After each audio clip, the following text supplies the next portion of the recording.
అంతములేని ఈ భువనమంత పురాతన పాంధశాల. No no, పాంధశాల కాదు, పానశాల. విశ్రాంతి గృహము, అందు ఇరు సంధ్యలు, రంగుల వాకిళ్ళు. తాగనావా? నువ్వు తాగలేదని బాధగా ఉందా? మా పెద్దలేమి సంపాదించి పెట్టలే, పాపిచ్చి సొమ్ము తాగి తగలెట్టేదానికి. కరెక్ట్. పెద్దవాళ్ళు సంపాదించిందంతా పాపిచ్చి సొమ్మే అయితే కుర్రవాళ్ళు తాగి తగలేయడమే పుణ్యం.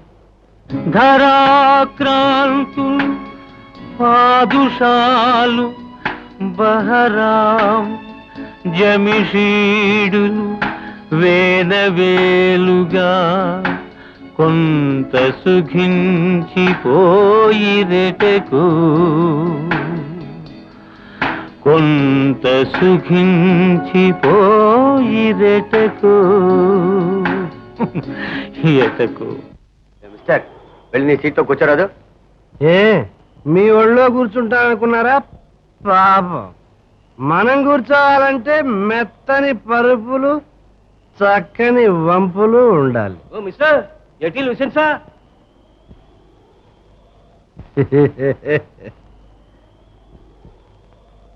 ఓ మిస్, ఏమిటో ఇంగ్లీష్.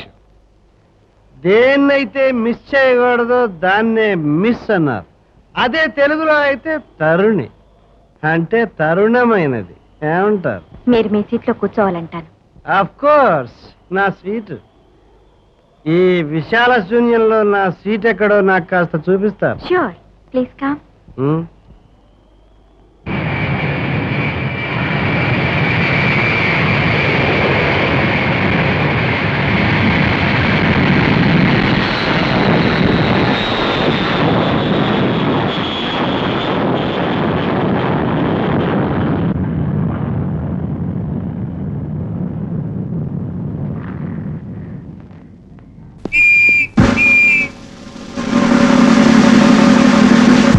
నో సార్, మీకెవరో రాంగ్ ఇన్ఫర్మేషన్ ఇచ్చారు.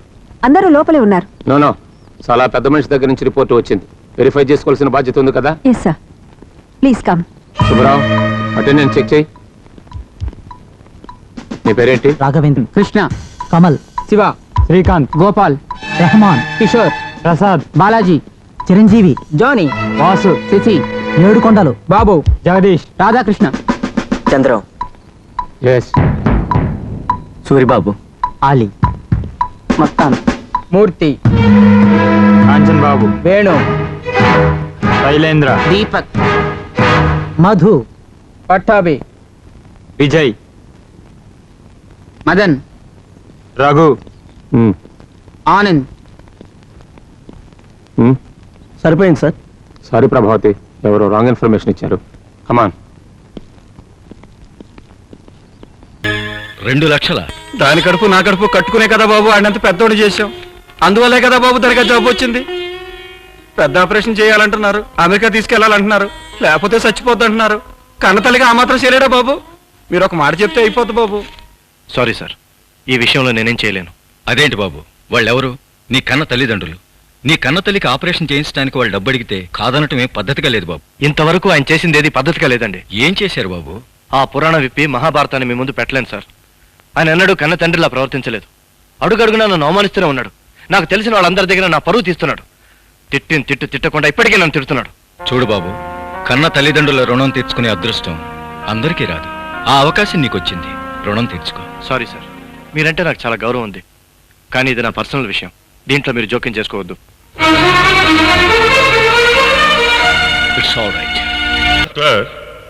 ఆఫ్టర్ ఆల్ వాచ్మెన్ ఉద్యోగం చేసుకుంటున్న ఒక వ్యక్తి మిస్టర్ జీవి సత్యనారాయణకి 5,48,000 రూపాయలు అప్పిచ్చానని చెప్తున్నాడు అంటే కేవలం అది నా క్లయింట్కి సొసైటీలో ఉన్న స్టేటస్ ని దించడం కోసమో లేకపోతే అతన్ని బ్లాక్మెయిల్ చేయడానికో తప్ప మరొకటి కాదని నా ఉద్దేశం. అందువల్ల అతన్ని క్రాస్ ఎగ్జామిన్ చేయడానికి కోర్టు వారి అనుమతి కోరుతున్నాను. You can proceed. నీ పేరు? సూరండి. నువ్వు దావా వేసిన ఆ జీవి నీకేమవుతాడు? ఏం కాదండి. ఏం కాడా? కాదండి. అంటే అతనికి నీకు ఏ సంబంధం లేదు? లేదండి. ఏ సంబంధం లేకుండా అంత డబ్బు నువ్వు అతనికి అప్పిచ్చానంటావా? ఇవ్వకూడదండి. ఏ సంబంధం లేకుండా ఎవరు ఎవరికి అంత డబ్బు అప్పివ్వరయ్యా. అలాగండి. మరి అమెరికా ఉంది కదండి, మన ఇండియా ఉంది కదండి, మన ఇండియాకి అమెరికా అంతంత అప్పిచ్చింది కదండి. ఏ సంబంధం ఉండి ఇచ్చిందండి అంత అప్పు? వెరీ గుడ్, మంచి పాయింట్ లాగేవయ్యా. కానీ అమెరికా ఇండియాకి అప్పిచ్చిందంటే రాతలు కోతలు ఉన్నాయి. మరి నువ్విచ్చిన అప్పుకి రాతలు కోతలు ఏమైనా ఉన్నాయా? ఉన్నాయండి. ఏవి? రాతలంటే మా తలరాతలండి, కోతలంటే మా కడుపు కోతలండి. వాటిని ఆధారాలుగా తీసుకుని తీర్పులు చెప్పరయ్యా. ఆధారాలు జడ్జి గారి కళ్ళకి కనబడాలి. అలాగా అండి. తమరు బతికే ఉన్నారండి? షటప్! ఏమిటా వాగుడు? తమరు రాత్రి చచ్చిపోయారని మా బావమరిది నాతో చెప్పాడండి. నేను బ్రతుకున్నానో చచ్చిపోయానో కనబడటం లేదుటయా నీకు? తమరు బతుకున్నారంటారుగా, ఆధారాలు ఏంటండి? ఊపిరి కాస్త బయటికి తీసి చూపించండి. జడ్జి గారికి చూపించాలి కదండి. ఊపిరి బయటికి ఎలా కనబడుతుందయ్యా? కడుపు కోత బయటికి ఎలా కనపడద్దండి? తలరాతలు బయటికి ఎలా కనపడతాయండి? నేను పెట్టిన పెట్టుబడి పేక్ కోసుకుని బయటకు వచ్చి ఊపిరి పోసుకుని అదిగో ఆ బోన్లో అలా నిలబడి ఉందండి. సరేనయ్యా, నువ్వు చెప్పింది అంతా బాగానే ఉంది. కానీ నువ్వు అతగాడికి అప్పిచ్చినట్టు ఆధారాలు ఏవైనా ఉన్నాయా? లేవండి. కానీ అతగాడు నా దగ్గర అప్పు తీసుకోలేదని చెప్పడానికి ఆధారాలు ఏమన్నా ఉన్నాయండి? సార్, ఇతగాడు అడ్డదిడ్డంగా మాట్లాడుతున్నాడు సార్. మిస్టర్ సోమయాజులు, వారు అడిగిన దానికి సమాధానం చెప్పండి. అయ్యి బాబారు వద్దండి, నేను అడిగేదేదో ఆయన్ని అడుగుతానండి. నీ తరఫు లాయర్ ఎవరు? ఏమీ అడుక్కోకూడదండి. మాట్లాడొచ్చు. బాబు, నేను మా ఆవిడ కడుపు కట్టుకుని ఒంటి పూట తింటూ ఒంటి మీద ఒంటి పొట్టు వేసుకుని 25 ఏళ్ళు, జీతం వస్తే జీతం, మామూళ్ళు వస్తే మామూళ్ళు, బోనసులు వస్తే బోనసులు, మొత్తం అంతా తమ చదువుల కోసం, తమ పుస్తకాల కోసం, తమ బట్టల కోసం, తమ జలసాల కోసం, తమ సరదాల కోసం ఖర్చు పెట్టి మేము గుండె గీసుకుపోయాం. తీరా డబ్బు కావాలని అడిగేసరికి ఆధారాలు కావాలంటున్నారు లాయర్ గారు. మా దగ్గర ఏ ఆధారాలు లేవు బాబు. మాకున్న ఆధారం మీరొక్కరే.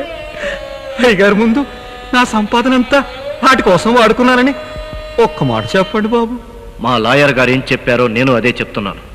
అంటే తమరు నాకేం బాకీ లేరండి? నేనెవ్వరికి ఏ బాకీ లేను. అంటే నేను తమరికి ఏం పెట్టలేదా? నేనెవ్వరికి ఏ బాకీ లేను అని చెప్తున్నాను. బాబు, ఆయన గారు నాకేం బాకీ లేరంటండి, నేను ఆయన గారికి ఏం పెట్టలేదంటండి. ఇప్పుడు గుర్తొస్తా ఉంది బాబు, ఈడు చిన్నప్పుడు జేబులు కొట్టేసేవాడు బాబు. అర్ధరాత్రి పూట ఎవరో చూడకుండా కొబ్బరి చెట్లు ఎక్కి కొబ్బరికాయ కోసి తీసుకెళ్లి సంతలో అమ్మేసేవాడు బాబు. దేవుడి గుళ్ళో ఉండి పగల కొట్టి డబ్బులు ఎత్తుకుపోయేవాడు బాబు. వీడు సార్, ఇదంతా అబద్ధం. కాదు బాబు, నిజం బాబు. నిజంగా జేబులు కొట్టేసిన డబ్బుతోనే చదువుకున్నాడు వీడు. కొబ్బరికాయలు అమ్మేసిన డబ్బులతో గుట్టలు కొనుక్కోడు బాబు. వీడు దేవుడి గుళ్ళో ఉండి పగల కొట్టిన డబ్బులతో పుస్తకాలు కొనుక్కున్నాడు బాబు. మరి నువ్వు ఎలా చదువుకున్నావు? చెప్పు సార్, అది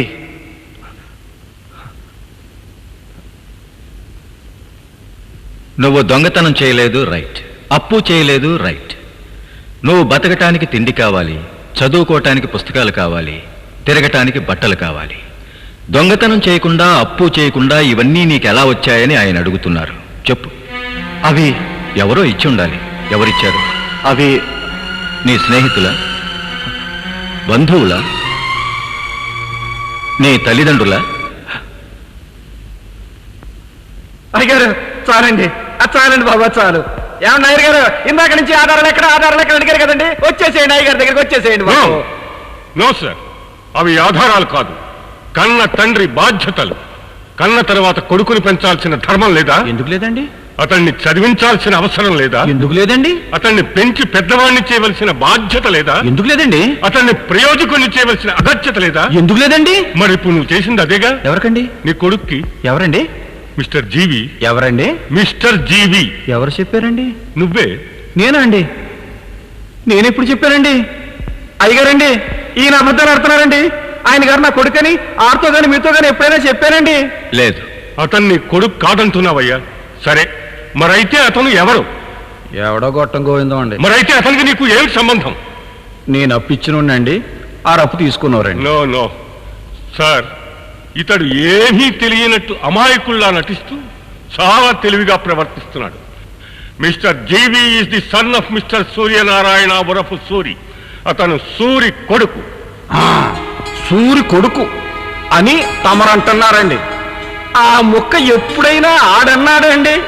చదువుకునేప్పుడు కానీ, పెళ్లి చేసుకున్నప్పుడు కానీ, ఉద్యోగంలో చేరినప్పుడు కానీ ఆ సూరిగాడు కొడుకని ఒక్కడితో అన్నాడని ఒక్క సాక్ష్యం తీసుకొచ్చి అయ్యగారి ముందు నిలబెట్టమానండి.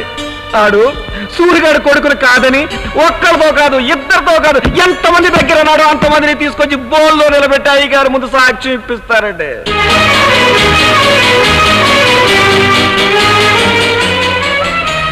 సార్, ఇదంతా విన్న తరువాత నాకు అర్థమైంది ఏమిటి అంటే, నా క్లయింట్ మిస్టర్ జీవి సత్యనారాయణ సూర్యుని తన తండ్రిగా ఎక్కడా గుర్తించలేదు అని. పాపం, తండ్రిగా అతను బాధపడడంలో తప్పేమీ లేదు. దీనికి పరిష్కార మార్గం చాలా సింపుల్ సార్. నిండు కోర్టులో మిస్టర్ జీవి సత్యనారాయణ సూర్యుని తన తండ్రి అని అంగీకరిస్తాడు. ఏమయ్యా, సరిపోతుందా? ఈయన గారు ఇంతమంది పెద్దోళ్ళ ముందు నన్ను తండ్రిగా ఒప్పుకుంటే నేను ఎనుగంబారి ఎక్కేయచ్చు, సరాసరి స్వర్గానికి వెళ్ళిపోవచ్చు. కానీ బాబు, నా మహాలక్ష్మి ఈయన్ని 9 నెలలు కడుపులో పెట్టుకుని మోసి ఆ బరువుకి దానికి కడుపు ఉండైపోయింది బాబు. ఆ తర్వాత ఈయన కొడుకు కొట్టిన దెబ్బలకి ఆ పుండు నెత్తురొచ్చి చిట్లిపోయింది బాబు. నాకు డబ్బు కావాలి బాబు. ఆ డబ్బు లేకపోతే నా మహాలక్ష్మి చచ్చిపోతుంది బాబు. నాకు కాపు కావాలి బాబు. నాకు మహాలక్ష్మి బతకాలి బాబు. నాకు డబ్బు కావాలి. సూరి, ఆవిడ పరిస్థితి రోజు రోజుకి దిగజారిపోతుంది. కేవలం ఇంజక్షన్తో మాత్రమే ఆవిడ ప్రాణాలు నిలబెట్టుకుంటూ వస్తున్నాను. ఇంజక్షన్లు ఆవిడ్ని కాపాడలేవు. లేదు బాబు, కాపాడాలి బాబు. ఆవిడ్ని మీరే కాపాడాలి బాబు. దాని ప్రాణాలు కానీ మీరు కాపాడకపోతే బాబు, దాని ప్రాణాలతో పాటు నా ప్రాణాలు కూడా పోతాయి బాబు. నిజమే సూరి, కానీ ఆపరేషన్ జరగకుండా. లేదు బాబు, జరుగుతుంది బాబు ఆపరేషను. డబ్బు నేను తీసుకొస్తాను బాబు. ఈ కేసులో నేను తప్పకుండా గెలుస్తాను బాబు. న్యాయమూర్తిగా నా అనుభవంలో ఇటువంటి కేసు విచారణ జరగలేదు. ఈ కేసుకు సంబంధించి న్యాయమూర్తి తీర్పుకి చట్టం విధించిన చట్టంలో ఖాళీ పేజీలు మాత్రమే ఉన్నాయి. ముందు తరానికి మార్గంగా, ముసలితనానికి వరంగా నా తీర్పు మార్గదర్శకంగా ఉండాలని చట్టపు చట్రం నుంచి బయటకు వచ్చాను. 9 నెలలు మోసి కని 25 సంవత్సరాలు పెంచి పెద్ద చేసి చదివించిన తల్లిదండ్రుల రక్తమాంసాలు తిని పారిపోయే కిరాతక సంస్థానానికి శిక్ష పడి తీరాలి. కానీ ఆ తండ్రి హృదయం శిక్ష కోరలేదు, ప్రతిఫలం మాత్రమే కోరింది. అందుకే నేటికి వారం రోజుల్లో 5,48,000 రూపాయలు సూర్యనారాయణ అనబడే సూరికి కుమారుడైన జీవి సత్యనారాయణ అందజేయవలసిందిగా, లేదా తను చేసిన తప్పు గుర్తించి న్యాయస్థానంలో క్షమాపణ చెప్పి తానే స్వయంగా తల్లి ఆపరేషన్ జరిపించి తల్లిదండ్రులు బ్రతికున్నంత వరకు సంపూర్ణ బాధ్యతలు స్వీకరించవలసిందిగా, ఈ రెండింటిలో తండ్రి సూర్యనారాయణ ఏది కోరుకుంటే అది చేయవలసిందిగా న్యాయస్థానం జీవిని ఆదేశించడమైంది. వద్దు బాబు, వద్దు బాబు. ఆ రెండోది మాత్రం వద్దు బాబు. మీకు పుణ్యం ఉంటుంది బాబు. ఆ రెండోది మాత్రం వద్దు బాబు. ఇంత జరిగిన తర్వాత ఇప్పుడు ఆడు నన్ను తండ్రిగా ఒప్పుకున్నా ఆయన నేను కొడుకుగా ఒప్పుకోను బాబు. నేనే కాదు బాబు, మా జాతి ఒప్పుకోదు, మా లేనోడు జాతి ఒప్పుకోదు బాబు. ఒప్పుకోదు అంతే. రిచ్చ తొక్కుకునేవాడు కానీ, కూలి పని చేసుకునేవాడు కానీ, కప్పులు కడుక్కునేవాడు కానీ, చెప్పులు కుట్టుకునేవాడు కానీ వాళ్ళ కడుపులు కట్టుకుని కాన్వెంట్ దగ్గర నుంచి కాలేజీ దాకా బిడ్డలు దేనికి బాబు చదివించడం? వాళ్ళు మా కొడుకులు కాదని చెప్పించుకోవడానిక, వాళ్ళు మాకు పుట్టలేదని చెప్పించుకోవడానిక, వాళ్ళు ఎవడెవడికో పుట్టాడని చెప్పించుకోవడానిక కాదు బాబు. రిచ్చావుడు కొడుకు ఆఫీసర్ అయ్యాడని, పోలీసు కొడుకు ఇన్స్పెక్టర్ అయ్యాడని, పాలేరుడు కొడుకు కలెక్టర్ అయ్యాడని 10 మందిలోనూ మేము తలెత్తుకు తిరగడానికి బాబు. 10 మందిలోనూ తలకాయ దించేసి ఇలాంటి నా కొడుకుల్ని ఏలేస్తున్నాను బాబు. నేనే కాదు బాబు, మొత్తం లోకం అంతా ఏలేమని అడుగుతాను బాబు. బాబు నీకు దండం పెడతాను బాబా, నా కొడుకొద్దు బాబు. నాకు మా లక్ష్మే కావాలి బాబు. నా మహాలక్ష్మిని బతికించుకోవడానికి నాకు డబ్బు కావాలి బాబు. డబ్బు ఇప్పించాడు బాబు, డబ్బు ఇప్పించాడు బాబు. నా కొడుకోద్దు, నాకు డబ్బు ఇప్పించాడు బాబు. మహాలక్ష్మిని అమెరికా తీసుకెళ్ళాలి, డబ్బు ఇప్పించాడు బాబు.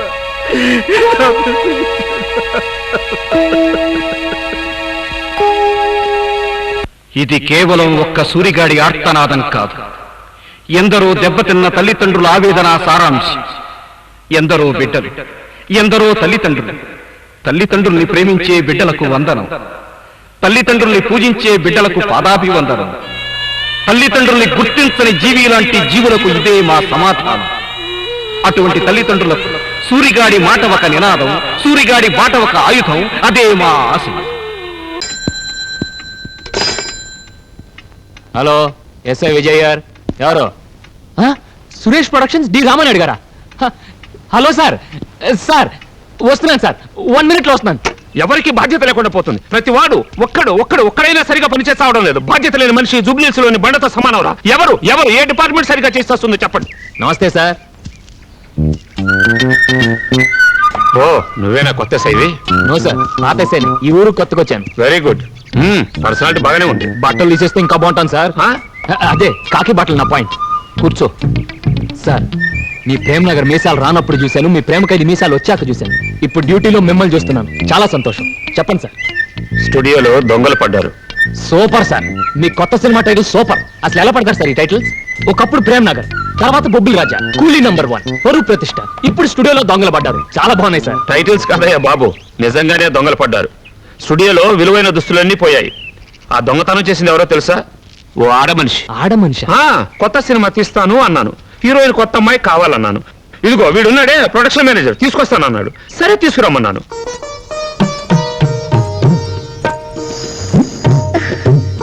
నీ పేరు? పుష్పవతి. పుష్పవత, బాగానే ఉంది. ఏ ఊరు? పెద్దాపురం. అనుకున్నాను. అక్కడి నుంచేగా అందరూ వచ్చేది. లేమా లేలే, ముందు కాళ్ళు పట్టుకుంటారు, తర్వాత జుట్టు పట్టుకుంటారు. రాయుడు, తీసుకెళ్లి టెస్ట్కి ఏర్పాటు చేయి. చూడమ్మా, మీ అమ్మ చనిపోయింది సినిమాలో. ఇది మీ అమ్మ బాడీ అనుకో. చనిపోతే న్యాచురల్ గా ఎట్లా ఏడుస్తారో అట్లా ఏడవాలి. బాగా సీరియస్ గా చేయాలి. ఓకే, కమాన్ చెయ్యి. యాక్షన్.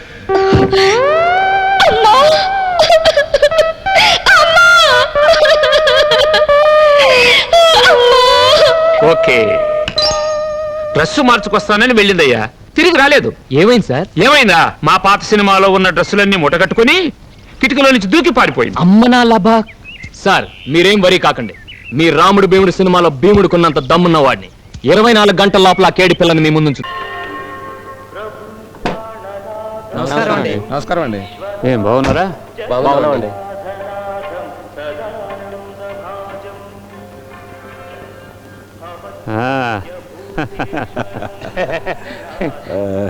ఏమిటి మహేంద్ర ఇదంతాను?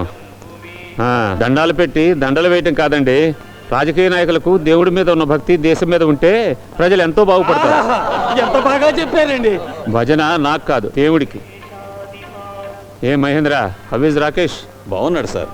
సార్, మీతో ఒక ముఖ్యమైన విషయం మాట్లాడాలి. ఇంట్లో రాజకీయాలా, పార్టీ రాజకీయాలా? రెండూను.